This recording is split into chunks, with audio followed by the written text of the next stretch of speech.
deserve grace. We don't deserve mercy. But God gives us. Hallelujah. நம்மளோட அக்கிரமத்தை கொஞ்சம் திரும்பி பார்த்தாக்கா we don't deserve. முதல்ல கிரேஸ்க்கு வர கிரேஸ் சொல்லும்போது இந்த கிருபைன்னு சொல்லும்போது நம்ம ஒரே தோற்றத்துல பார்க்கிறோம். இந்த கிருபை salvationக்கு, இந்த கிருபை உங்களுக்கும் எனக்கும் we don't deserve grace but God gives us grace.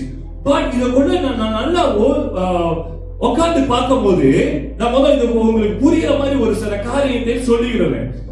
பால் பாம்பு கடிச்சிச்சு, பாம்பை தூக்கி போட்டு உட்கார்ந்துருப்பான். அதுவும் grace. It's not about his own strength. The strength that God gives is different. ஒரு எக்ஸாம்பிள் சொல்றேன். பால் சுவிசேஷம் சொல்ல போவார் தேசத்துக்கு. கல்லடி விழுவோம். என்ன அடி?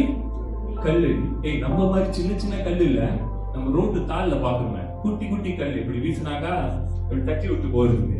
அது இல்ல, பெரிய பெரிய கல்லுங்க தூக்கி வீசுறாங்க. நல்லா கேளுங்க. அடி விழுவுது, எல்லாம் மறைச்சு தூக்கிட்டு போறாங்க. அட்டத்த கட்டமே போயிட்டு பிரசவம் பண்றாங்க.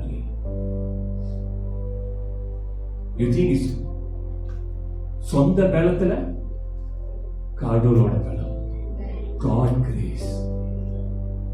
அதனால பால் கிட்ட சொல்லுவாருல்ல, ஆண்டவரே எனக்கு இது முள்ளு மோர எனக்கு குத்திக்கிட்டே இருக்கு. அவங்களுக்கு உடம்புல வீக், சரீரத்துல வீக்கா இருக்கு. இது எடுத்துருங்க 3 தடவை சொல்லுவாரு. 3 தடவை கத்துறது முடியாது சொல்லுவாரு. என்ன சொல்லுவாரு? என்னோட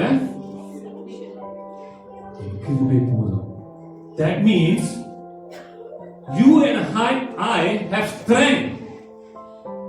That is God gift. God grace. வெல்கதாங்க.